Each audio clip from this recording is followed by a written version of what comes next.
بسم اللہ الرحمن الرحیم۔ آپ سب کا بہت شکریہ۔ آج ہم سب مزار قائد پہ ہم حاضر ہوئے ہیں اور یقیناً یہاں پر وہ عظیم شخصیت ابدی نیند میں سو رہے ہیں، حضرت قائد اعظم کہ جن کی عظیم تحریک کی وجہ سے اللہ تعالیٰ نے اور لاکھوں کروڑوں مسلمانوں کی قربانیوں کی وجہ سے پاکستان اللہ تعالیٰ نے ہمیں انعام کے طور پر عطا فرمایا کہ جہاں پر قانون کی حکمرانی ہوگی، جہاں پر ہر ایک کو اس کی محنت کا صلہ ملے گا اور بلا امتیاز کہ کون امیر ہے کون غریب ہے، اس کو معاشرے میں اپنی قابلیت اور محنت کے بل بوتے پر نہ صرف مقام ملے گا بلکہ پوری قوم ایسے لوگوں کو آگے لے کے آئے گی۔ اور حضرت قائد اعظم نے پاکستان کو ایک ویلفیئر اسٹیٹ بنانے کا خواب دیکھا تھا۔ حضرت علامہ اقبال نے اپنے اشعار میں اس خواب کی تعبیر بھی پیش کی تھی، مگر آج 74 سال گزرنے کے باوجود ہم سب اس وقت حضرت قائد اعظم کے یہاں پر کھڑے ہیں، مگر شرمندہ ہیں اپنے قائد سے۔ شرمندہ ہیں کہ ہم نے نہ صرف قائد کے فرمودات کو فراموش کیا بلکہ ایسی روش اختیار کی جس کے نتیجے میں پاکستان، قائد کا پاکستان دو لخت ہو گیا، اور اس کے بعد بھی ہم نے سبق نہیں سیکھا۔ لہٰذا وہ قوم، وہ ملک جس نے نہ صرف اسلامی دنیا میں اپنا عظمت کا جھنڈا گاڑنا تھا اور لیڈ کرنا تھا، بلکہ اقوام عالم میں ایک مقام، ممتاز مقام حاصل کرنا تھا، آج بھی ہم اس منزل سے بہت دور ہیں۔ لیکن جس طرح کہتے ہیں کہ it is never too late, آج بھی ہم قائد اعظم، حضرت قائد اعظم کے مزار پہ کھڑے ہو کر اور پوری قوم یہ طے کر لے، صدق دل سے وعدہ کر لے، تو میں سمجھتا ہوں کہ نہ صرف ماضی کی غلطیوں کا ہم ازالہ کر لیں گے بلکہ امانت، دیانت اور محنت سے ہم آنے والے وقتوں میں اپنا کھویا ہوا مقام حاصل کر لیں گے۔ یہی نیت کر کے ہم سب مسلم لیگ نون کا وفد یہاں پر حاضر ہوا ہے، اور اللہ تعالیٰ کا ہم جتنا بھی شکر ادا کریں کہ اس نے ہمیں اس عظیم نعمت سے نوازا، اور حضرت قائد اعظم کے ہم اس احسان کو پوری قوم کبھی فراموش نہیں کر سکے گی۔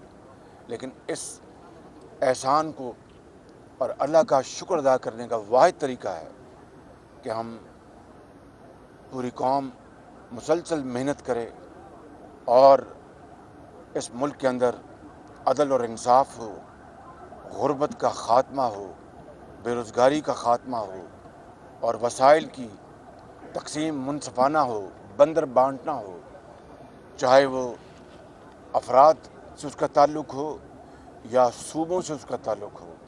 मैं समझता हूँ कि यही वाहिद रास्ता है कि जो कि हमें बिलाखिर इंशाअल्लाह मंजिल तक पहुँचाएगा कामयाबी के साथ।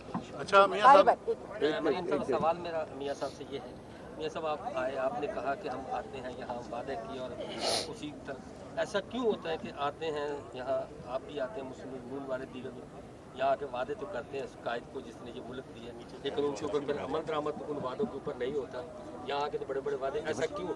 ये बिल्कुल मैंने ये सारी बातें कर दी अपनी इब्तदाइया में, मुझ समेत हम कायद से शर्मिंदा हैं। यकीन कर लें आप कि वो अजीम शख्सियत जो यहाँ पर अब्दी नींद सो रही है, उसकी रूह को कितना अपना उसको तकलीफ़ और दर्द महसूस हो रहा होगा। उन लाखों शहीदों को जिन्होंने पाकिस्तान के लिए कुर्बानियाँ दी, उनकी रूहें तड़प रही होंगी। वाहिद तरीका उनको सुकून पहुँचाने का ये है कि हम कायद के फरमुदात, हज़रत इल्लामा इकबाल के इरशादात और कुरान हकीम और सुन्नत नबी पर अमल पैरा हूँ, तो इंशाअल्लाह मैं समझता हूँ कि अल्लाह ताला हमारी कमज़ोरियों को दूर करके इंशाअल्लाह पाकिस्तान को अजीम और ताकतवर बना देगा। अच्छा मियाँ साहब, माशाल्लाह बड़ी ज़बरदस्त आपने बातें की हैं और तकरीबन इसी तरह की बातें जो होते हैं वो भी करते हैं। लेकिन अगर मादी देखा जाए तो शायद जब आप इक़्तिदार में थे तो 5 साल में ना तो आपको कायद इतने याद आए, ना मियाँ बड़े साहब को जो है इतने याद आए। छोटे सूबे उस वक्त रोते रहे। आप पंजाब के लिए तुर्की, चाइना और दीगर ममालिक से डायरेक्ट मुआहदे करते रहे, आपको एक्सेस थी, किसी और वज़ीर आला को नहीं थी। यहाँ आपकी तंजीम रोती रही, उनको कोई अहमियत नहीं दी गई। तो ये रवैये जो हैं वो कब आप दुरुस्त करेंगे, उसका अमली मुजाहरा कैसे होगा? बहुत शुक्रिया आपके इसकी गारंटी सवाल हो गया ना आपका। आपने 10 सवाल किए हैं, मैं जवाब दूंगा। आप ज़रा जिस तरह ने कहा कि इत्मीनान से मैं बात करूँ, आप भी इत्मीनान से सवाल करें ना, ओके सर, ओके। और जवाब सुनें। पहली बात तो यह है कि मैं माज़रत चाहता हूँ आपसे कि 5 साल हम कायद के मज़ार पर हाज़िरी नहीं दी, 1 से ज़्यादा मरतबा हाज़िरी दी मैंने, और अपने वफूद के साथ मैं आता रहा। तो ये बात बुनियादी तौर पर हक़ाइक़ के मुताबिक नहीं है। दूसरी बात, आपने कहा कि छोटे सूबों को हमने बुलाए रखा, ये भी बात मैं समझता हूँ कि हक़ाइक़ से मुताबिकत नहीं रखती।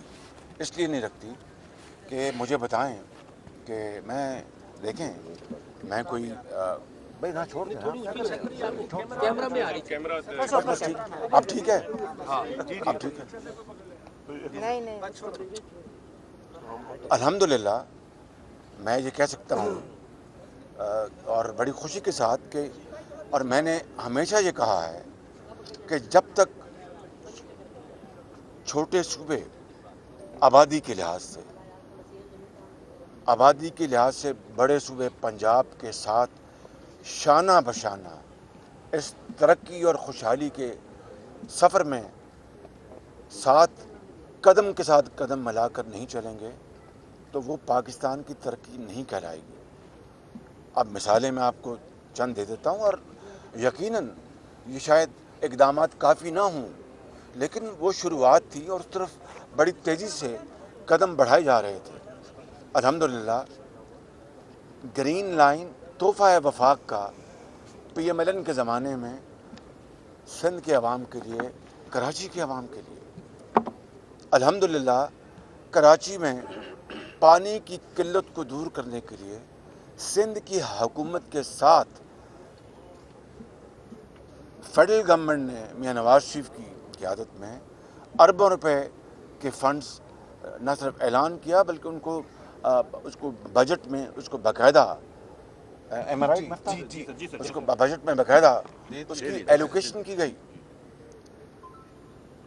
अल्हम्दुलिल्लाह बिजली की जो कमी थी 20-20 घंटे की लोड शेडिंग की, वो बहरहाल पूरे पाकिस्तान में थी, लेकिन मैं सिंध की वादियों में देहातों में बेपनाह लोड शेडिंग थी।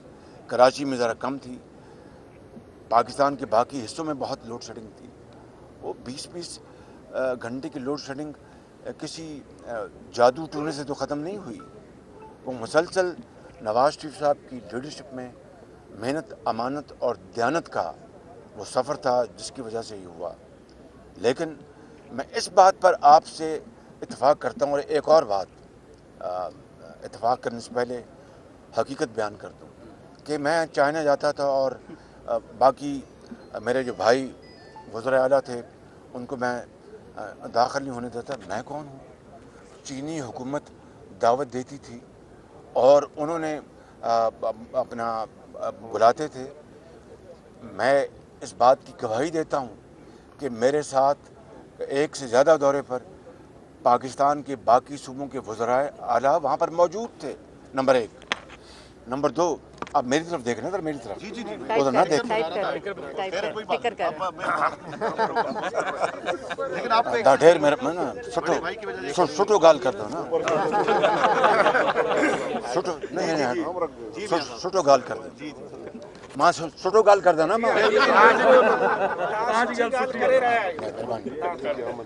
दूसरी बात, मेरे भाई जो इस वक्त सूबा सिंध के वज़ीर आला मोहतरम शाह साहब, वो इस बात की गवाही देंगे। सुन ले ज़रा, मेरी तरफ देखिए। सर मैं आपकी तरफ देख नहीं देख रहे हैं ना, आप इधर उधर हो जाते हैं। वो इस बात की गवाही देंगे कि एक दौरे के मौके पर NDRC जो चीन का वो इदारा है जो कि बैरूनी ममालिक में मनसूबा जात और वहाँ पर इन्वेस्टमेंट्स और वहाँ पर लोन्स जो भी वो उसका मुख्तार है NDRC। मैं साथ गया शाह साहब के, अल्हम्दुलिल्लाह वो बड़ा मेहनत से काम कर रहे हैं यहाँ पर, और मैंने वहाँ पर NDRC में कहा कि मैं आज पंजाब के लिए नहीं आया हूँ, मैं आज अपने सूबा सिंध के वज़ीर आला के साथ आई हूँ, मेरे भाई शाह साहब आए हैं। मेहरबानी करके कराची में जो पब्लिक ट्रांसपोर्ट जो मेट्रो है उसके लिए आप मेहरबानी करके ये इन्वेस्टमेंट्स लेके आएँ, और मैं सिर्फ आज अपने सूबा सिंध के अपने अवाम के लिए, कराची के अवाम के लिए आया हूँ। शाह साहब इस बात के गवाह हैं, और अल्हम्दुलिल्लाह उस मीटिंग में इन प्रिंसिपल फ़ैसला हो गया था। तो मेरे भाई ये हक़ाइक़ हैं। अलबत्ता इससे मैं बिल्कुल मुत्तफ़िक हूँ कि वफाक को और पंजाब को भी मैं बड़ा भाई पंजाब को नहीं कहता, हम चारों बराबर के भाई हैं। आबादी के लिहाज से पंजाब बड़ा सूबा ज़रूर है, लेकिन मेरा ये ईमान है कि जब तक मैरान की वादियाँ, कराची, बलूचिस्तान, KPK और आपका पंजाब के साथ गिलगित बल्तिस्तान, कश्मीर ये तरक्की नहीं करेंगे, ये पाकिस्तान की तरक्की नहीं होगी। नहीं नहीं, एक मिनट आप बात करें जी। नहीं ऐसे नहीं करें, ऐसे नहीं हो सकता जी। अरबाब बात सुने, आप बात करें, इसके बाद आपको दे दूँगा। ऐसे नहीं हो सकता। मुझे उम्मीद है मियां साहब कि आप सवाल गोल करने के बड़े माहिर भी हैं और मुख्तसर भी करते हैं, लेकिन इस सवाल को जरा आपको तो मैं गोल नहीं कर सकता। मेहरबानी, शुक्रिया, आप तो मेरे बहुत मोहतरम दोस्त हैं। मेहरबानी सर। मैं ये पूछ रहा था सर कि आपके जो किसी ज़माने में इत्तेहादी थे लेकिन अभी मुखालिफ है किसी भी वजह से, शेख रशीद, वो हर वक्त आपकी पार्टी की तोड़ने के दर पे होते हैं, वो नून से शीन निकालते, पता नहीं क्या क्या निकालते हैं। ये सवाल आपने परसों भी किया था। मैंने नहीं किया। अच्छा, किसी और ने यही सवाल किया था, आपने किया था, तो आपने इनके शानों पर हाथ रखे हुए हैं ना। अच्छा दूसरा, तो मैंने कभी छोटा सा और छोटा सा। शेख हरम के सवालों का जवाब नहीं। अच्छा दूसरा सवाल जो छोटा सा है कि आप बिलावल साहब के साथ पार्लियामेंट में तो हैं, मेरे भाई हैं वो। है ना, वहाँ आप उसके साथ बैठते हैं सवाब, जी। PDM में बैठते हैं हराम, ये क्या होता है? नहीं, ना कोई हराम हलाल की बात ही कोई नहीं है। पीपल्स पार्टी एक पॉलिटिकल पार्टी है, एक रियलिटी है, उनकी बड़ी कुर्बानियाँ हैं पीपल्स पार्टी की, और पार्लियामेंट में सब जो ऑपोजिशन पार्टीज़ हैं बशमूल पीपल्स पार्टी के, उनकी बड़ी मेहरबानी के, जिसमें JUI है, पीपल्स पार्टी है, और दूसरी हमारी ANP है, और दूसरी पार्टियाँ हैं बलूचिस्तान से NP है, मैंगल हैं, सब ने मेहरबानी की कि मुझे उन्होंने लीडर ऑफ द ऑपोजिशन चुना। वहाँ पर मेरा फ़र्ज़ है, मेरे फ़र्ज़ में शामिल है कि मैं तमाम पॉलिटिकल पार्टीज़ को पार्लियामेंट में बशमूल पीपल्स पार्टी के, बशमूल ANP को साथ लेकर चलूँ, تاکہ ہاؤس میں ہم ایک زبان کے ساتھ ایک تاریخ کی سب سے کرپٹ حکومت، سب سے نالائق حکومت، سب سے انکمپیٹنٹ حکومت، ان کی کرپشن، اربوں خربوں جو چینی اور آٹے اور گیس اور تیل میں جو ہڑپ کر لیے گئے، اور مہنگائی نے عوام کی کمر توڑ دی ہے، یقین کر لیں کمر توڑ دی ہے، ان کا ہم احتساب کریں. اور اس میں یہ سب دوست میرا ساتھ دے رہے ہیں، میں ان کو شکر گزار ہوں. جی شجاعت صاحب، ایک منٹ شجاعت صاحب. کہ گزشتہ روز میاں نواز شریف صاحب نے کہا کہ چند جرنیلوں نے انصاف کو یرغمال بنا لیا ہے، تو کیا آپ ان کے واسطے اتفاق کرتے ہیں؟ دوسرا یہ بتائیے گا کہ جو موجودہ حکومت ہے جس کو آپ آرٹسٹ کی پیداوار کہتے ہیں، آئندہ حکومت بھی اسی طرح سے ہے، چاہے وہ پیپلز پارٹی کی کیوں نہ ہو، تو کیا اس کے خلاف بھی احتجاجی تحریک چلائیں گے؟ گزارش یہ ہے کہ ہم نے دو باتوں کی ڈیمانڈ کی ہے، اور وہ بڑی جائز ہے، کہ 2023 میں ہونے والے انتخابات وہ ہر صورت وہ شفاف ہونے چاہیے، اور تمام سیاسی جماعتوں کو اس ملک کے اندر، تمام سیاسی جماعتوں کو، شہر قائد کے اندر تمام سیاسی جماعتوں کو اس میں بھرپور حصہ لینے کے لیے لیول پلینگ فیلڈ ملنی چاہیے، تاکہ جو بھی اس انتخاب کے نتیجے میں، شفاف انتخاب کے نتیجے میں جو پارٹی بھی یا جن پارٹیز کو بھی اللہ تعالیٰ موقع دیتا ہے، عوام موقع دیتے ہیں، ان کو اس ملک کی خدمت کرنے کے لیے بھرپور موقع ملنا چاہیے. اس میں تو کوئی دو رائے نہیں کہ موجودہ حکومت ایک سلیکٹڈ حکومت ہے، چور دروازے سے آئی ہے، وگرنہ 3 سال گزر گئے اور ہمارے ملک میں مجھے نہیں یاد پڑتا کہ 74 سال میں اسٹیبلشمنٹ نے کسی بھی حکومت کو ملک کی ترقی اور خوشحالی کے لیے، ملک کو آگے بڑھانے کے لیے اتنی سپورٹ کی ہو جتنی ان 3 سالوں میں اس نالائق ترین حکومت کو کی. مگر بدقسمتی ہے کہ اس کے باوجود بھی انہوں نے فائدہ نہیں اٹھایا. میرا نہیں خیال کہ اس سے کوئی 20% یا 30% بھی ماضی میں کسی اور حکومت کو سپورٹ ملی ہو. دیکھیے آج افغانستان کے اندر جو صورتحال ہے وہ آپ کے سامنے ہے، اور پاکستان کا، اسٹیٹ آف پاکستان کا موقف یہ ہے کہ بھئی وہاں پر جو افغان وہی اس بات کے حقدار ہیں کہ وہ فیصلہ کریں مل کر کس طرح حکومت لانی ہے، کس طرح انتخابات کرانے ہیں. انٹرا افغان ڈائلاگ کو ہم سپورٹ کرتے ہیں، اور اس کے نتیجے میں جو بھی حکومت میں آتے ہیں پاکستان اس کو سپورٹ کرے گا، کیونکہ افغان لوگوں نے، افغان کے عوام نے اپنی قسم کا فیصلہ انہوں نے کرنا. جی لیاقت صاحب، ایک منٹ کی بات کریں، لیاقت صاحب بات کریں. میاں صاحب پہلے تو پیپلز پارٹی کے علاوہ واحد لیڈر ہیں جو یہ مراد علی شاہ صاحب کی تعریف کی، مبارک ہو. دوسرا یہ ہے کہ پاکستان کے عوام جو ہے، آپ پلیز بات سن لیں ذرا.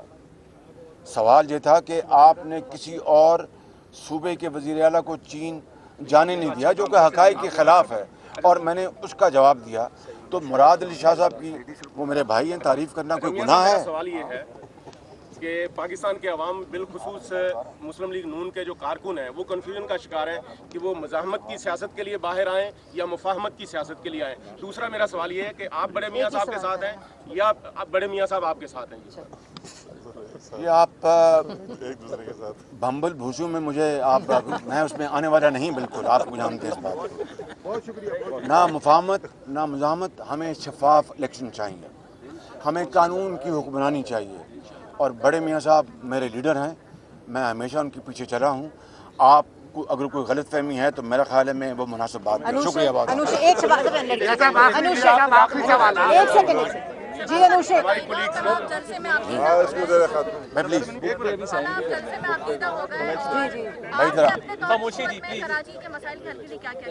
دیکھیے، کراچی میں پچھلے 3 دنوں میں درجنوں مرتبہ یہ کہہ چکا ہوں کہ کراچی پاکستان کا روشنیوں کا شہر ہے.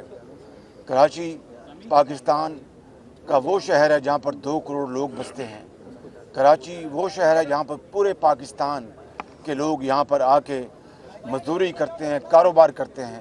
اور کراچی دراصل پاکستان کے لیے اس حوالے سے ماں کا درجہ رکھتی ہے. ستیلی ماں کا سلوک کیا ہم نے 74 سالوں میں. पानी का मसला देख लें, बदतरीन पानी की सूरत हाल, और वफाक ने जो अरबों खरबों रुपए के जो अपना बजट पिछले साल भी वज़ीर-ए-आज़म सिलेक्टेड वज़ीर-ए-आज़म ने ऐलान किए, मैंने कल रात तकरीर में भी कहा, उसके ऊपर रत्ती बराबर अमल नहीं हुआ। और मैं समझता हूँ कि बजाय के सूबों को और इस सूबे को वो काम करने का मौका दें, रोड़े अटकाने और मुश्किलात पैदा करना, ये कोई पाकिस्तान की खिदमत नहीं है।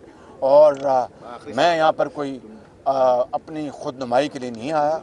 2018 में मैंने कहा था, और परसों फिर मैंने कहा कि अगर कल फिर कहा कि अगर अल्लाह ताला हमें मौका देता है, अल्लाह ताला को और PDM को अल्लाह ताला मौका देता है, तो मैं अल्हम्दुलिल्लाह, मैं वैसे जल्दबाज कहलाता हूँ, मैंने नहारी, वो आपने ही टेलीविज़न पर जब मैंने एक दफ़ा कह दिया था अपने जज्बात में आके कि 6 महीनों में बिजली ख़त्म ना हुई तो मेरा नाम बदल दिया। आपने कहा अच्छा शहबाज शरीफ अपना नाम बदलो, अपना नाम बदलो, लेकिन बिल आखिर अल्लाह ताला का करम है कि उसने इज़्ज़त रखी।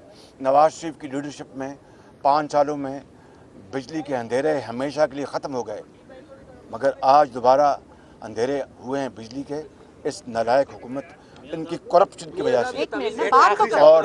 और इसलिए प्लीज़, और मेरी बहन का वो सवाल था, तो ये जो मसाइल हैं, पब्लिक ट्रांसपोर्ट, यहाँ पर अरबों रुपए खर्च होने चाहिए, पानी के ऊपर अरबों रुपए खर्च होने चाहिए, चाहे हमें अपना पेट काटना पड़े, हमें कराची के इस शहर के लिए जो कमाऊ शहर है, पोर्ट सिटी है, अगर रब ने मौका दिया तो हम एक जमात के अलावा सब जमातें मिलकर अगर इंशाअल्लाह 2 सालों में 2.5 सालों में कराची को जनूबी एशिया का पेरिस बना देंगे। खुदा